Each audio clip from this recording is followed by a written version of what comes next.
اب میں آپ کی تیسرے پوائنٹ پہ آ رہا ہوں.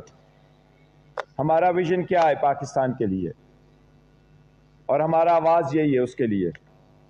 ریاست مدینہ میں مدینے والے جیسا انصاف، برائے نام قوانین نہیں، اس پہ عملداری لازم ہے. ہمارے کچھ قوانین فرسودہ ہو چکے ہیں، چاہے وہ کرمنل پروسیجر ہے، چاہے وہ سول پروسیجر ہے، چاہے وہ پاکستان پینل کوڈ ہے.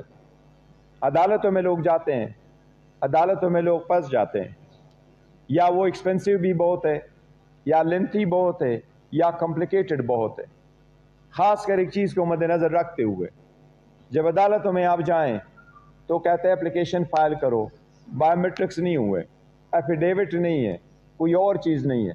لیکن اس کے برعکس جو لوگ آپ کو اریسٹ کرتے ہیں، ایک گاڑی سے اڈیالہ میں آپ کو نکال دیتے ہیں، دوسرا کڑا کہتے ہیں دوسرے میں آ جاؤ، آپ کسی اور میں اریسٹڈ ہے. ان کی روک تھام کے لیے، عوام کی بنیادی حقوق کی تحفظ کے لیے ہم کرمنل پروسیجر کوڈ جس میں سارے اختیارات موجود ہیں، ہم اس میں انشاءاللہ تعالی بہت ریفارم لے کے آئیں گے تاکہ عوام کی بنیادی حقوق متاثر نہ ہو اور ان کی پروٹیکشن ہو. مجرم قانون سے نہ بچے لیکن کمزور اور بے گناہ قانون کی ٹیکنیکلٹی کی گرفت سے بھی بچے.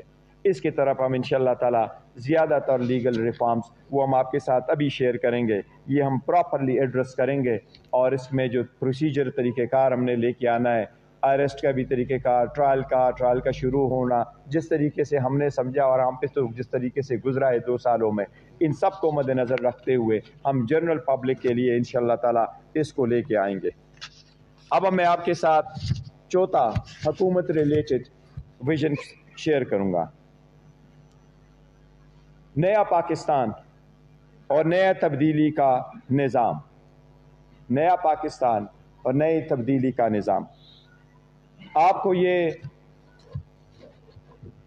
پتہ ہے کہ ایک ڈیموکریٹک پروسیس میں پرائم منسٹر چیف ایگزیکٹو ہوتا ہے، اس کا ایک بہت بڑا رول ہے. اس لیے پاکستان تحریک انصاف پہلی مرتبہ جب ہم پاور میں آئیں گے انشاءاللہ تعالی ہم آئینی ترامیم انٹروڈیوس کرائیں گے.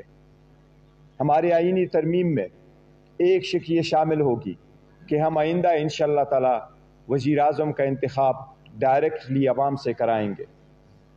اب وزیر اعظم ڈائریکٹلی عوام کی مرضی سے منتخب ہو کے آئے گا. وزیر اعظم کا انتخاب صرف چنے ہوئے MNAs کی انتخاب کے ووٹ پہ منحصر نہیں ہوگا.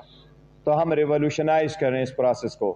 انشاءاللہ تعالی پاکستان تحریک انصاف آئے گی تو ہم ریفارمز لے کے آئیں گے، اور کنسٹیٹیوشنل ریفارم میں، گورنمنٹ سٹرکچر کے ریفارم میں ایک تبدیلی یہ ہوگی کہ وزیر اعظم آئندہ ڈائریکٹلی عوام سے منتخب ہو کے آئے گا.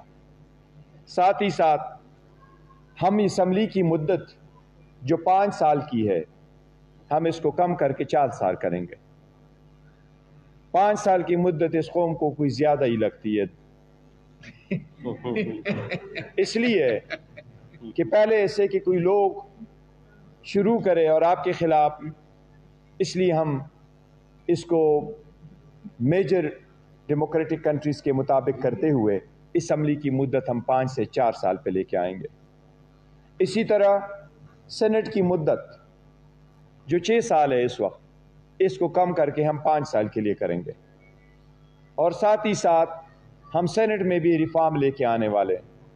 انشاءاللہ عوام کی ہمدردی اور سپورٹ کے ساتھ، ووٹ کے ساتھ، اگر اللہ سبحانہ و تعالیٰ نے موقع دیا تو ہم سینٹ کو بھی ریفارم کریں گے. ہم 50% سینٹ کو ڈائریکٹلی الیکٹ کروا لیں گے. آپ نے دیکھا ہے انڈیا میں بھی کئی سارے ایسے اسٹیٹ ہیں جہاں کچھ سینیٹر ڈائریکٹلی منتخب ہوتے ہیں اور کچھ سینیٹر تھرو ہم جس طریقہ ہمارا پروسیس ہے MPAs ان کو ووٹ دیتے ہیں. لیکن جس طریقے سے آپ نے دیکھا ہے ہر مرتبہ سینٹ کے پروسیس میں کرپشن کی ایک داستان آ جاتی ہے. اگر 50% ہم ان کو الیکٹ کر لیں اور 50% ہم انڈائریکٹلی الیکٹ کروا لیں MPA سے، تو اس میں کسی صورت کا پیسے کا نہیں ہوگا. یہ وہی پاکستان ہے جن کا خواب ہمیشہ سے خان صاحب نے دیکھا ہے. وہ یہ کہتے ہیں کرپشن سے پاک پاکستان ہو.